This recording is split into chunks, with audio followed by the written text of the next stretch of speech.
Hi, my name's Albert Hartnett. I'm a Wangkumurra and Wangkumurra man from New South Wales in Australia. Um, and I've been an activist in this country for around 20 years now, and have been involved in the Aboriginal Tent Embassy here in Canberra for around 30 odd years as well. The embassy has become a place where we as Aboriginal people and communities can air our concerns to the Australian government on a federal level here in Canberra. A lot of the times our communities are dealing with very heavy disadvantage with racism, systemic abuse that's basically killing our communities. And in those communities we don't have a place where we can air those concerns and make people accountable for some of the disadvantages that we suffer in our communities. So the Aboriginal Tent Embassy since 1972 has become a political space for Aboriginal communities to be able to bring those concerns forward. My first involvement with the Tent Embassy came from the Grandmothers Against Removals after my child was removed from our care in 2007. They came in on a Saturday afternoon with a search warrant, came in to take our baby, didn't give us no possible recourse on how to fix the matter and try and sort out why they'd come to take our baby in the first place. They had her for the weekend, and on Monday when we had the opportunity to be able to speak to the department, we ended up getting our baby returned back into our care. But since that time, we've found out a lot of other parents and families are being ripped apart by Department of Community Services in taking our babies and stealing our kids. The Grandmothers Against Removals had created a movement that allowed parents and families to connect and become a part of a process to communicate and negotiate with the Department of Community Services on having their children restored back into their family care. A lot of the times when a child is removed from Aboriginal families, the department does not look into the dynamics of the wider Aboriginal families and adhere to the rules of the Aboriginal the Child Protection Act, which states that when an Aboriginal child is removed from care, every possible means is to be looked at to ensure that the child is restored into the family. And at times the grandmothers are never considered appropriate carers for their grandchildren. And this is why the Grandmothers Against Removals had been created, to allow families to be able to make the department accountable in ensuring that Aboriginal families were given the opportunities to care to the needs of our Aboriginal children, and especially grandmothers and grandparents that would be given priority. And unfortunately, the department never looks at them favourably. So the grandmothers was using the Aboriginal Tent Embassy to be able to elevate the voices of all of those families to the federal government through protests up at the new Parliament House and having media presence so that families could air their concerns and make people aware that the stolen generation hasn't ended.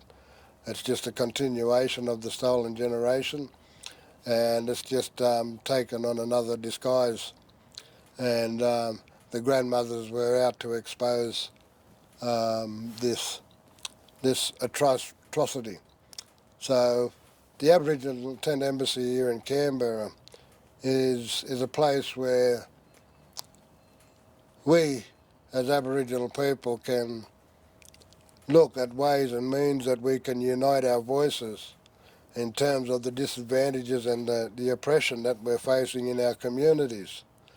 It gives us an opportunity to become united in solidarity against the still dispossessed lands of our peoples. It gives us the opportunity to be able to create a means to be able to fight for our sovereignty. It'll be able to give us the means and a purpose to be able to be assertive in our sovereignty. Aboriginal people haven't had a voice in this country since colonisation, and I think the world needs to open their eyes and have a look at the truth behind the genocidal acts of colonisation. Look into the amounts of indigenous populations that were colonised. Look at how many indigenous populations have been dispossessed of their lands. Look how many indigenous nations have suffered through the colonised forced enslavement of our peoples. We have never had indigenous peoples have authority over their lives since we have been colonised and invaded by the colonial British. Every country in this world, or every black nation, has been colonised by the British. And every black nation in this country suffers from the disadvantage and oppression that comes from the genocide that's been inflicted upon our peoples.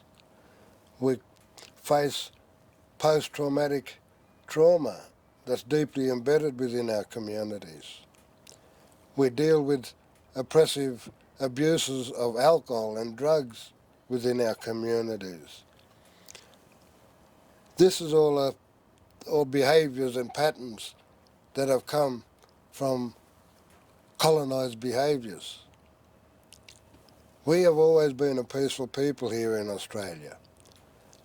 We have been confined to our own sacred areas through our boundaries that we could never cross. We were constrained to the area of our tribe to maintain and preserve the sacredness of that area. We were given roles and responsibilities to honour in terms of looking after and managing our countries. Our people were self-governing. Our people had a system, a communal system, that allowed everyone to be able to contribute to a part of that society. We had rules, we had laws, we had legislation, and we had policies that dictated the way that we ran our communities. They may not have been on paper, but they were oral laws that guided our peoples in terms of managing our countries and managing our peoples and our communities so that we lived in peace and in harmony. In this country we've had 750 to 1,000 different nations, over 1,000 different language groups that existed on this continent before colonisation. There are now only 200 to 300 languages that are left in this country now due to colonisation. The destruction that comes with colonisation is one that threatens the existence of humanity. In every country that has been colonised by the British, they have been overtaken by mines, they have been overtaken by commercial industries that are a risk to the environment that we need to sustain our lives. We have since seen an amazing gap that's been placed within our ozone that now allows the atmosphere and the weather patterns to change and determine the disasters that are happening now with bushfires, with floods, with severe weather patterns. We're getting areas that are not even used to snow, that are snowing. So these abnormal weather patterns are due to the destruction and devastation that's caused through the colonised behaviour of mining. Every part of the commercial industry has an impact on the livelihood of humanity. When you burn plastic, you threaten our existence. When you take away the trees, you threaten our existence. When you take away our river systems, you threaten our existence. And humanity has to wake up to this. Our lives are now being determined and dictated to by a colonial entity that is called a parliament or a government. And every country in the world is run by a government or by a parliament or by an administration. So the world has been blindfolded into thinking that these colonial behaviours are a pattern for us to succeed.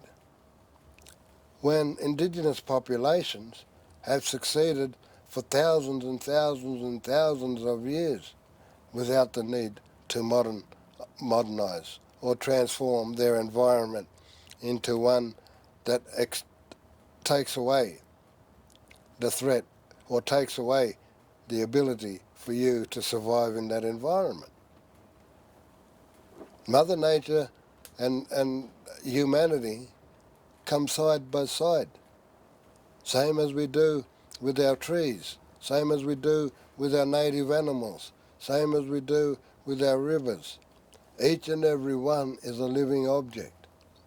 We all rely on oxygen, we are all born from the same matter, and yet we individualise ourselves because we have been told by colonial education that we are individual and separate entities, when in effect and when in reality we are not, because we are all born and evolved from the same genetic matter that makes up humanity, that makes up a living entity.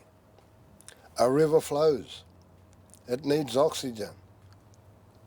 It needs the sun.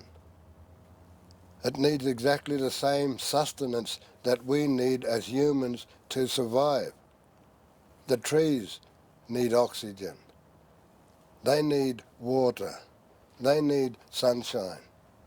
They need exactly the same sustenance to survive that we as humanity needs.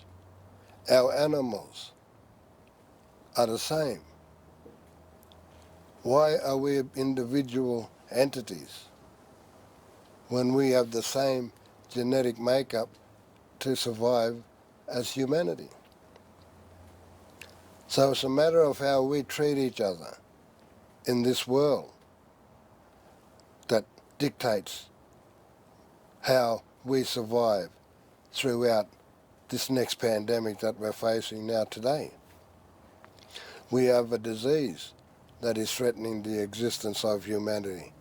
But on top of that, unbeknown to us as humanity, and because of us being blindfolded by this colonial failed administration that we call a government, we have now reduced our ability as humanity to survive because we've taken away most of our trees. We've got our most mighty Darling River that has dried up. So we're restricting ourselves as humanity to survive because we've been blindfolded into thinking that commercial industry is a means for success. Indigenous populations have shown for thousands and thousands of years that success comes with your connection to your country, comes with you practicing your culture, with you performing those rituals on your country to maintain the peace and harmony that's needed for you to exist. And we coexist. We coexist with those living entities that share our land. That was prior to colonisation. And this is where the world needs to look at going now in terms of the post-pandemic of COVID-19. We need to look at ways that we stop this government, this failed administration they call government, in dictating the way that we live our lives. And we've got to start using the people power to be able to make these people that have failed us accountable. And if we have no means and no ways to be able to make this administration accountable for taking away our ability to survive, then we do not have a democratic right. Democracy does not exist if Aboriginal people can't live as Aboriginal people and determine what's happening on our own sacred lands. So the rest of the world and the rest of the populace needs to understand that their democracy is zilch. Their democracy, once they assert it, is handed over to that failed administration that keeps failing them and failing them time and time again. And we know that. We know that as human beings. But it's up to us to be able to be strong enough and united in our fight to say that we've had enough. We've had enough of being dictated to, and it's about time that we started to allow Aboriginal people to be able to determine what's happening in our lives and what's happening on our countries. Because we take away the means of those mining companies to take away your, or gives you the threat to be able to survive. We take away that risk. And it's up to us as a united force to be able to stop that. So, in saying that,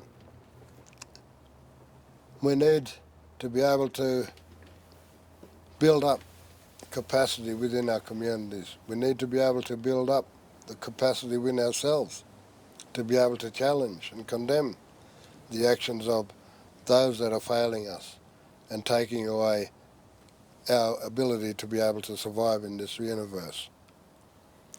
And until then, we're always going to be sitting back and waiting for the next law to be passed, or waiting for the next policy to be made, or waiting for the next legislation to be passed, that again further hampers and dispossesses us and takes away